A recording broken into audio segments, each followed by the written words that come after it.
जय श्री गणेश दोस्तों। हमारी आज की कहानी का नाम है निश्चय। कहानी अच्छी लगे तो प्लीज़ चैनल को सब्सक्राइब कर लीजिएगा। अब शुरू करते हैं कहानी। बहू शब्द सुनते ही मन में सबसे पहला विचार यही आता है कि बहू तो सदा पराई होती है। लेकिन मेरी शिखा भाभी से मिलकर हर व्यक्ति यही कहने लगता है कि बहू हो तो ऐसी।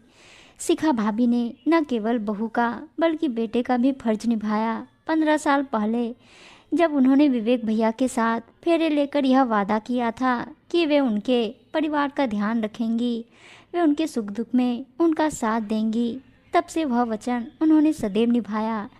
जब बाबूजी विवेक भैया के लिए शिखा भाभी को पसंद करके आए थे तब बुआ जी ने कहा था, बड़े शहर की लड़की है भैया जी, बातें भी बड़ी बड़ी करेगी, हमारे छोटे शहर में रह नहीं पाएगी। तब बाबूजी ने मुस्कुराकर कहा था, दीदी मुझे लड़की की सादगी भा गई, देखना वह हमारे परिवार में खुशी खुशी अपनी जगह बना लेगी। बाबूजी की यह बात सच साबित हुई और शिखा भाभी कब हमारे परिवार का हिस्सा बन गई पता ही नहीं चला। भाभी हमारे परिवार की जान थी, उनके बिना त्योहार विवाह आदि फीके लगते थे। भैया सदैव काम में व्यस्त रहते थे, इसलिए घर के काम के साथ साथ घर के बाहर के काम जैसे बिजली का बिल जमा करना, बाबूजी की दवा आदि लाना सब भाभी ही किया करती थी। माँ के देहांत के बाद उन्होंने मुझे कभी माँ की कमी महसूस नहीं होने दी। इसी बीच आरब के जन्म ने घर में खुशियों का माहौल बना दिया। सारा दिन बाबूजी उसी के साथ खेलते रहते। मेरे दोनों बच्चे अपनी मामी के इस नन्हे तोहफे से बेहद खुश थे। वे स्कूल से आते ही आरब से मिलने की जिद करते थे। मैं जब भी अपने पति मिथुन के साथ अपने मायके जाती तो भाभी न दिन देखती न रात, बस सेवा में लग जाती। इतना तो माँ भी नहीं करती थी। एक दिन बाबूजी का फोन आया और उन्होंने कहा, पूनम मिथुन को लेकर फौरन चली आ बेटी, शिखा को तेरी ज़रूरत है। मैंने तुरंत मिथुन को दुकान से बुलवाया और हम दोनों घर के लिए निकल पड़े। मैं सारा रास्ता परेशान थी कि आखिर बाबूजी ने इस समय हमें क्यों बुलाया और भाभी को मेरी ज़रूरत है ऐसा क्यों कहा। मन में सवाल लेकर जैसे ही घर पहुंची तो देखा कि बाहर टैक्सी खड़ी थी और दरवाजे पर 2 बड़े सूटकेस रखे थे। कुछ समझ नहीं आया कि क्या हो रहा है। अंदर जाते ही देखा कि बाबूजी परेशान बैठे थे और भाभी चुपचाप मूर्ति बनकर खड़ी थी। भैया गुस्से में आए और बोले, उफ, तो अब अपनी वकालत करने के लिए शिखा ने आप लोगों को बुला लिया। भैया के ये बोल दिल में तीर की तरह लगे। तभी मिथुन बोले, क्या हुआ भैया, आप सब इतने परेशान क्यों हैं। इतना सुनते ही भाभी फुट फुट कर रोने लगी। भैया ने गुस्से में कहा, कुछ नहीं मिथुन, मैंने अपने जीवन में एक महत्वपूर्ण फैसला लिया है जिससे बाबूजी सहमत नहीं है। मैं विदेश जाना चाहता हूँ। वहाँ बहुत अच्छी नौकरी मिल रही है, रहने को मकान व गाड़ी भी। यह तो बहुत अच्छी बात है भैया, मिथुन ने कहा। मिथुन कुछ और कह पाते तभी भैया बोले, मेरी बात अभी पूरी नहीं हुई मिथुन। मैं अब अपना जीवन अपनी पसंद से जीना चाहता हूँ, अपनी पसंद के जीवन साथी के साथ। यह सुनते ही मैं और मिथुन हैरानी से भैया को देखने लगे। भैया ऐसा सोच भी कैसे सकते थे। भैया अपने दफ्तर में काम करने वाली स्वाति के साथ घर बसाना चाहते थे। शिखा मेरी पसंद कभी थी ही नहीं। बाबूजी के डर के कारण मुझे यह विवाह करना पड़ा, परंतु कब तक मैं इनकी खुशी के लिए अपनी इच्छाएं दबाता रहूँगा। मैं बाबूजी के पैरों पर गिरकर रोती हुई बोली, बाबूजी आप भैया से कुछ कहते क्यों नहीं, इनसे कहिए ऐसा ना करें, रोकिए इन्हें बाबूजी, रोक लीजिए। चारों ओर सन्नाटा छा गया। काफ़ी सोचकर बाबूजी ने भैया से कहा, विवेक यह अच्छी बात है कि तुम जीवन में सफलता प्राप्त कर रहे हो, पर अपनी सफलता में तुम शिखा को शामिल नहीं कर रहे हो, यह गलत है। मत भूलो कि तुम आज जहाँ हो वहाँ पहुँचने में शिखा ने तुम्हारा भरपूर साथ दिया। उसके प्यार और विश्वास का यह इनाम मत दो उसे, वह मर जाएगी। कहते हुए बाबूजी की आंखों में आंसू आ गए। भैया का जवाब तभी वही था और वे हम सबको छोड़कर अपनी अलग दुनिया बसाने चले गए। बाबूजी सदा यही कहते थे कि वक्त और दुनिया किसी के लिए नहीं रुकती। इस बात का आभास भैया के जाने के बाद हुआ। सगे संबंधी कुछ दिन तक घर आते रहे दुख व्यक्त करने, फिर उन्होंने भी आना बंद कर दिया। जैसे जैसे बात फैलती गई वैसे वैसे लोगों का व्यवहार हमारे प्रति बदलता गया। फिर एक दिन बुआ जी आई और जैसे ही भाभी उनके पाँव छूने लगी वैसे ही उन्होंने चिल्लाकर कहा, हर बेशरम अब आशीर्वाद देकर क्या करेगी, हमारा बेटा तो तेरी वजह से हमें छोड़कर चला गया। बूढ़े बाप का सहारा छीनकर चैन नहीं मिला तुझे, अब क्या जान लेगी हमारी। मैं तो कहती हूँ भैया, इसे इसके मायके भिजवा दो, विवेक वापस चला आएगा। बाबूजी तुरंत बोले, बस दीदी बहुत हुआ, अब मैं एक भी शब्द नहीं सुनूंगा। शिखा इस घर की बहू नहीं, बेटी है। विवेक हमें इसकी वजह से नहीं, अपने स्वार्थ के लिए छोड़कर गया है। मैं इसे कहीं नहीं भेजूंगा।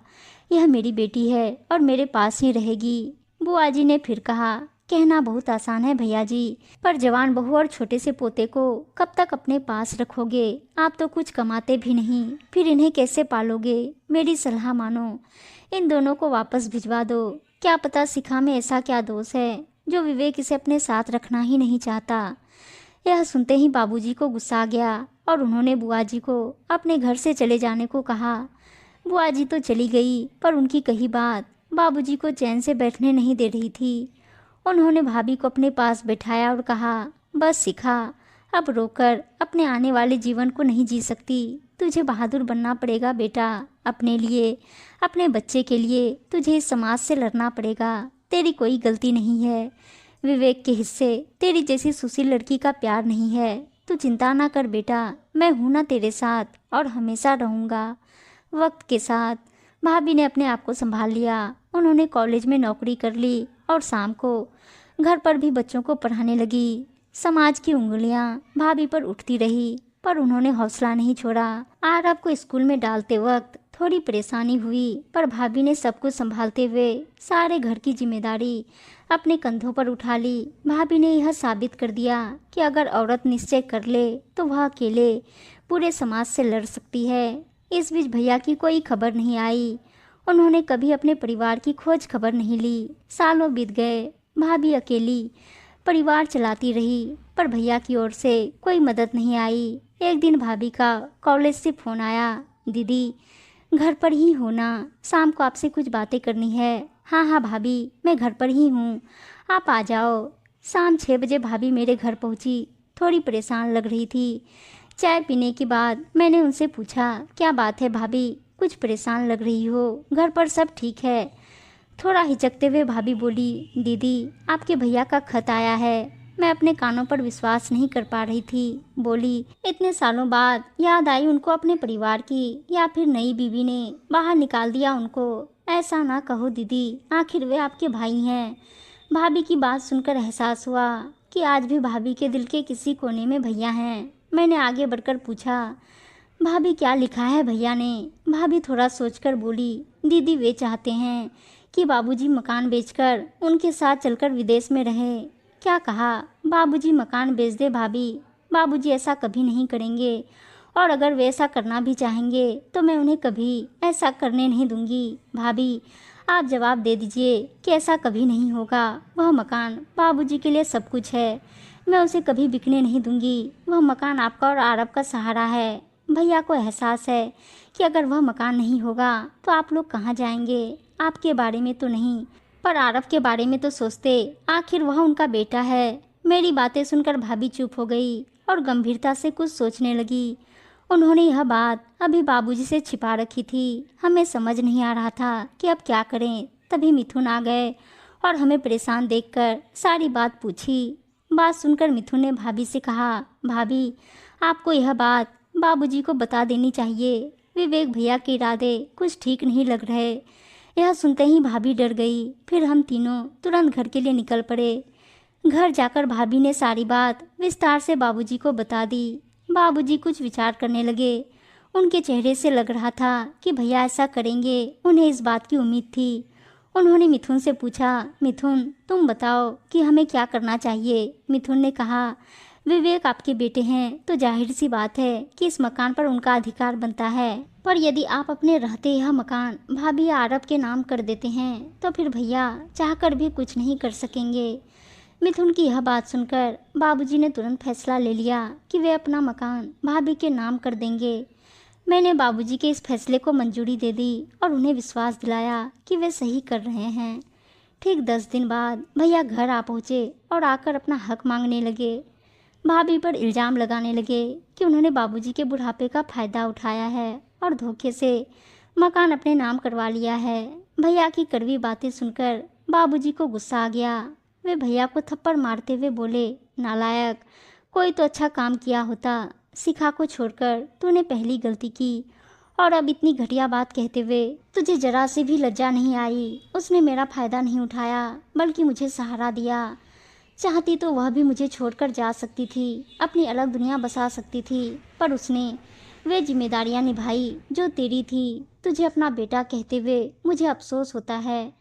भाभी तभी बीच में बोली, विवेक, आप बाबूजी को और दुख मत दीजिए। हम सबकी भलाई इसी में है कि आप यहाँ से चले जाएं। भाभी का आत्मविश्वास देखकर भैया दंग रह गए और चुपचाप लौट गए। भाभी घर की बहू से अब हमारे घर का बेटा बन गई थी। उम्मीद है दोस्तों कहानी अच्छी लगी होगी, और अच्छी अच्छी कहानियाँ सुनने के लिए चैनल को सब्सक्राइब और वीडियो को लाइक शेयर जरूर कर दीजिएगा। धन्यवाद दोस्तों।